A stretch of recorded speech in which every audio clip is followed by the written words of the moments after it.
এই লোকটি ব্যাংক থেকে 2 কোটি টাকা ঋণ নিয়েছে, কিন্তু এত টাকার দেনা সে শোধ করতে না পেরে নিজেকে শেষ করে দেওয়ার জন্য নদীতে ঝাঁপ দেয়। তবে ভাগ্যক্রমে সে মারা না গেলেও নদীতে ভেসে ছোট্ট একটা দ্বীপে গিয়ে ওঠে, কিন্তু এরপর সে আর খুব সহজে ওই দ্বীপ থেকে বের হতে পারে না। যে জীবন সে শেষ করে দেওয়ার জন্য মরিয়া হয়ে গিয়েছিল, এখন সে জীবন বাঁচানোর জন্যই আপ্রাণ চেষ্টা করতে থাকে। যদি আপনি আপনার জীবন নিয়ে হতাশায় ভোগেন, তাহলে আমার অনুরোধ থাকবে একবার হলেও এই গল্পটা দেখুন। আর হ্যাঁ, আমাদের সিনেমন চ্যানেলটি সাবস্ক্রাইব করতে ভুলবেন না কিন্তু। তো চলুন গল্পটি শুরু করা যাক। কিম হিয়ং একটা ব্রিজের উপর দাঁড়িয়ে আছে নিজেকে শেষ করে দেওয়ার জন্য।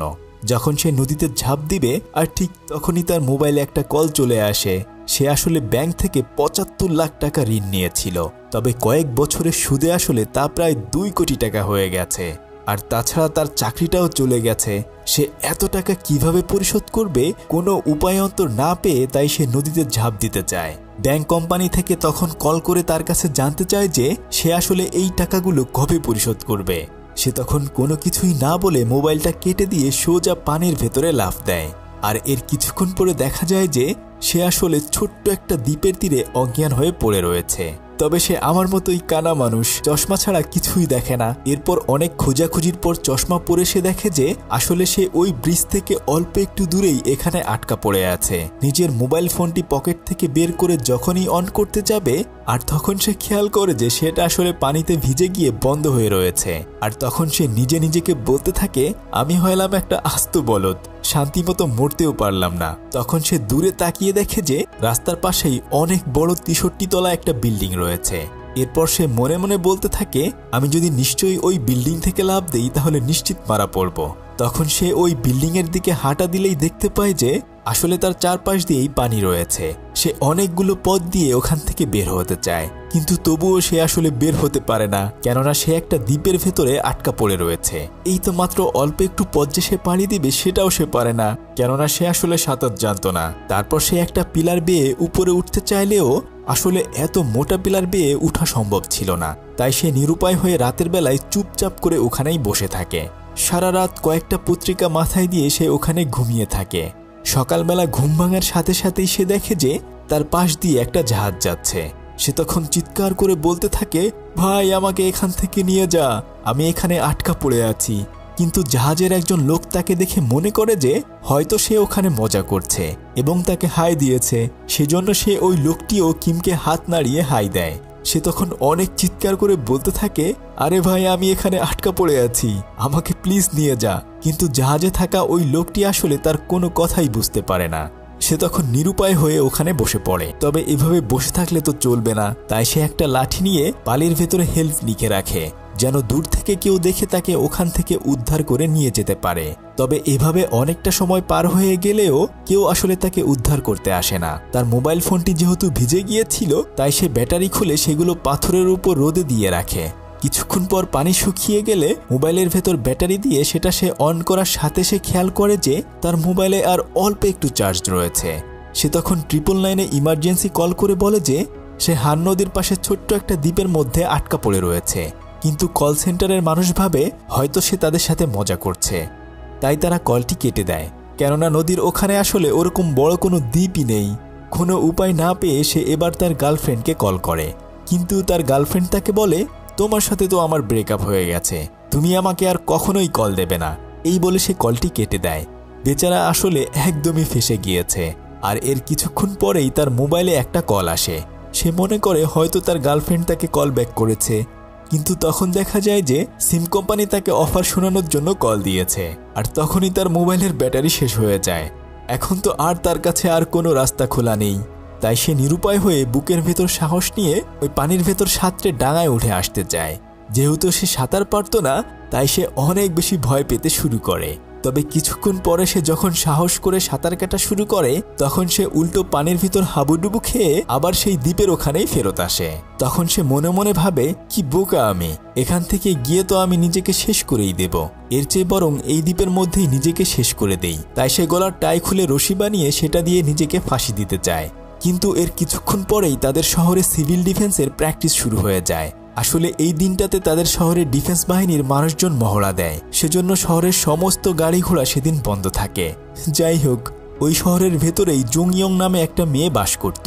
সে আসলে 3 বছর ধরে এই ঘরের ভেতরেই বন্দী হয়ে রয়েছে। বাইরে যেতে তার একদমই ভালো লাগে না।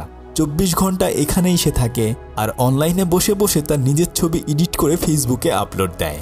আর মাঝে মাঝে রাতের বেলায় টেলিস্কোপের সাহায্যে জানালা দিয়ে সে চাঁদ দেখে। তবে বছরের যে দিনটাতে সিভিল ডিফেন্সের মহড়া চলে সেই দিনটায় সে বাইরের সুন্দর সুন্দর ছবি তুলে রাখে।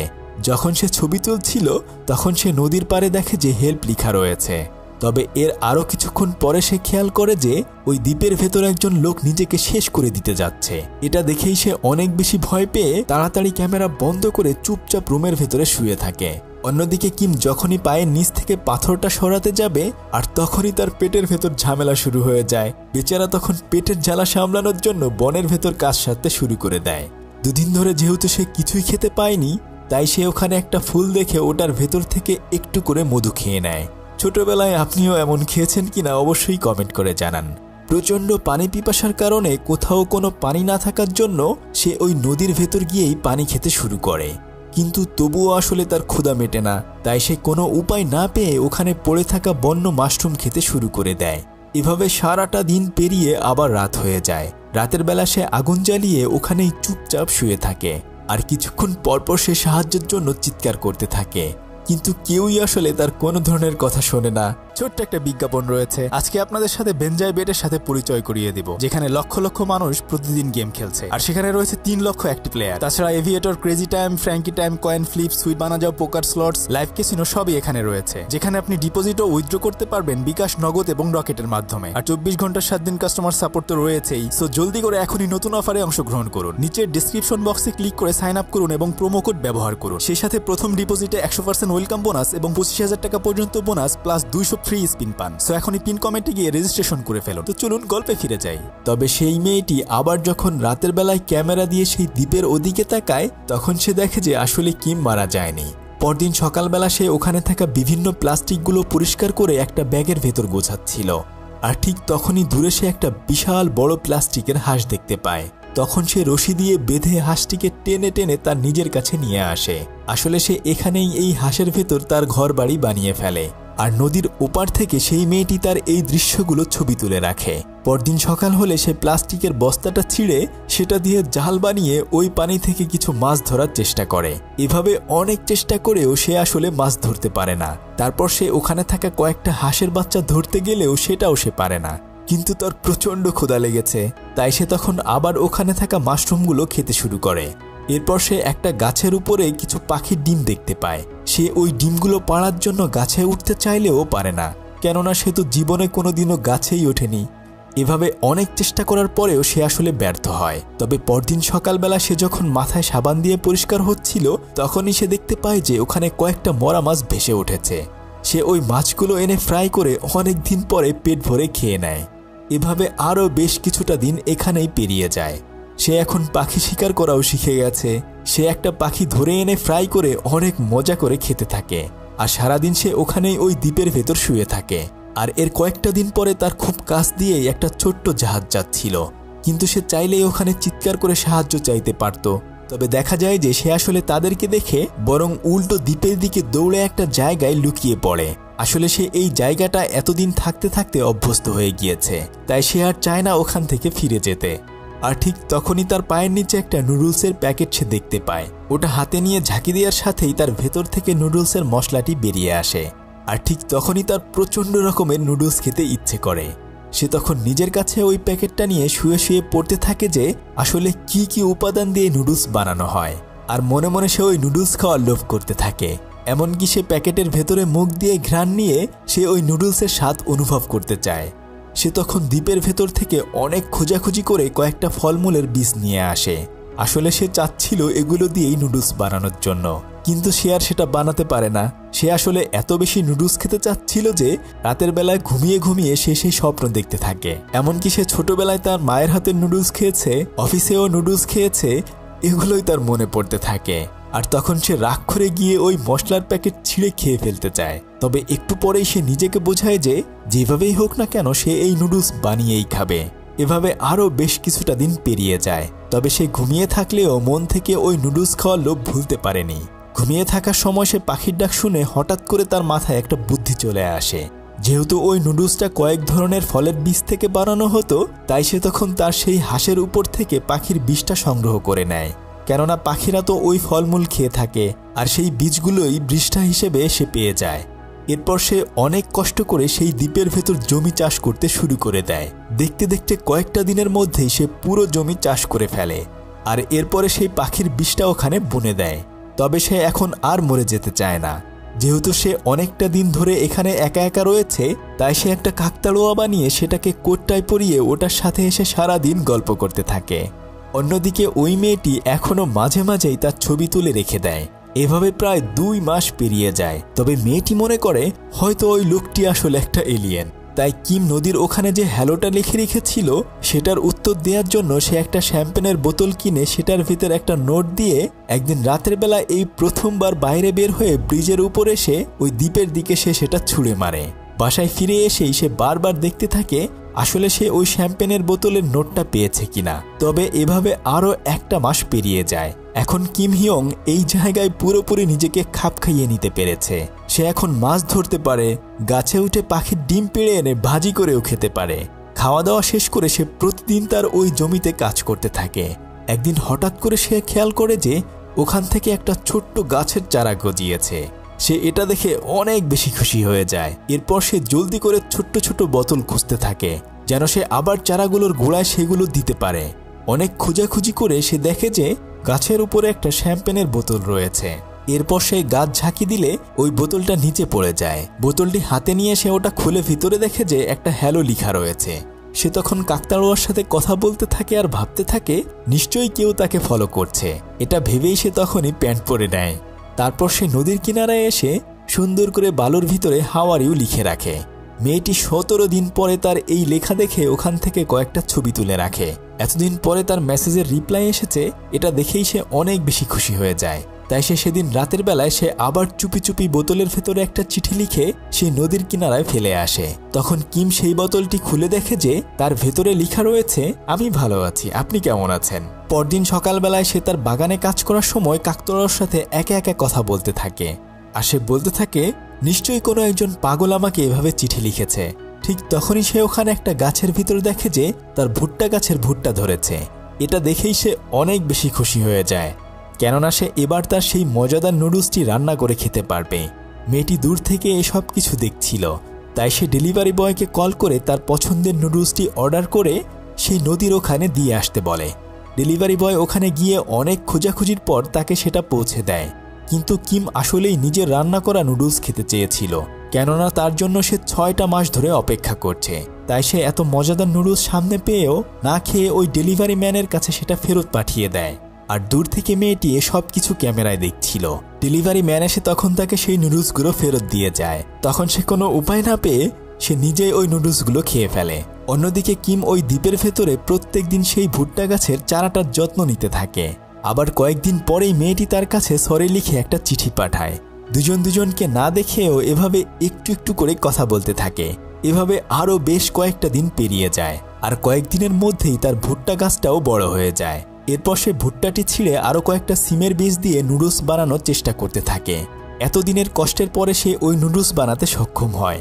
এরপর সে মশলাটি মাখিয়ে খাওয়ার সময় কান্না করে দেয়, কেননা এই কয়েকটা মাসের মধ্যে তার জীবনের এই একটাই মাত্র লক্ষ্য ছিল।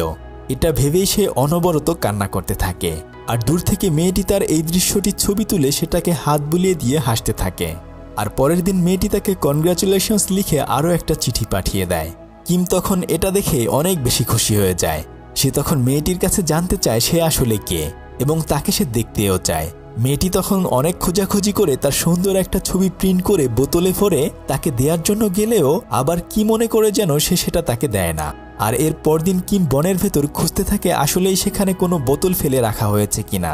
সে অনেক খোঁজাখুঁজি করার পরেও আর কোনো কিছুই পায় না। এর কয়েকটা দিন পরেই প্রচণ্ড ঝড় শুরু হয়ে যায়।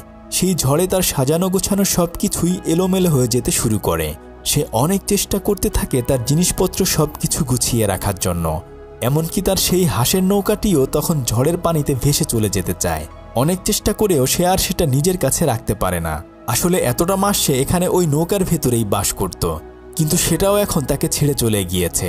যাই হোক, রাতের বেলায় ঝড় থেমে যায়। পরদিন সকালবেলা মেয়েটি ক্যামেরা দিয়ে দেখে যে তার সমস্ত সুখ ভেঙে চুরে গিয়েছে, আর কিম তার ওই সাজানো বাগানের ভেতরে একটা ভুট্টা ধরে চুপচাপ করে বসে রয়েছে।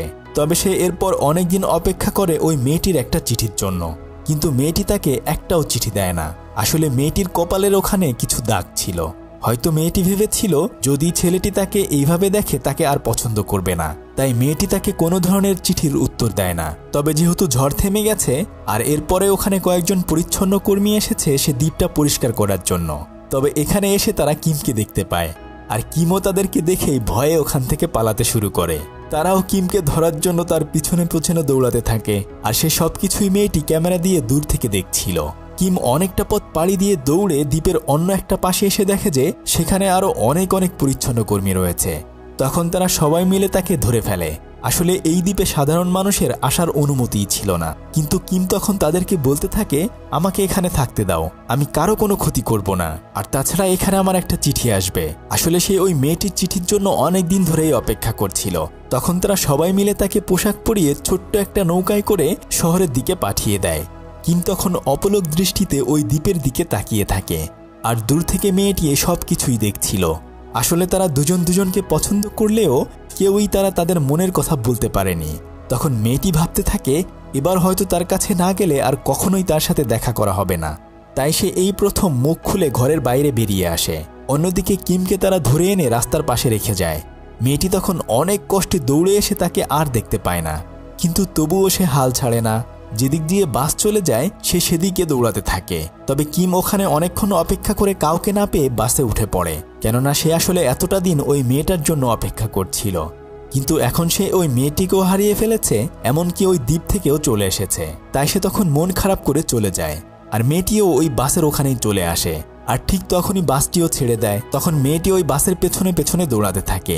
তার সামনে থেকে হঠাৎ করে বাসটি চলে যায়। সে অনেক চেষ্টা করেও আর বাসটিকে ধরতে পারে না। তখন সে নিরুপায় হয়ে কান্না করতে থাকে, আর এর কিছুক্ষণ পরেই ওখানে সেই নাগরিক শৃঙ্খলার সাইরেন বেজে ওঠে। আর তখনই বাসটি রাস্তার মধ্যে থেমে যায়। মেয়েটি তখন অনেক দৌড়ে এসে সেই বাসের ভেতর উঠে কিমের কাছে গিয়ে তার নাম বলে। দুজন দুজনকে এই প্রথম সামনাসামনি দেখেই আবেগে কেঁদে ফেলে। আর এভাবেই আমাদের আজকের গল্পটি শেষ হয়ে যায়। এতক্ষণ আপনাদের সাথে ছিলাম আমি সাদি। ফিরছি কয়েকদিনের মধ্যেই নতুন কোনো ভিডিও নিয়ে। আল্লাহ হাফেজ।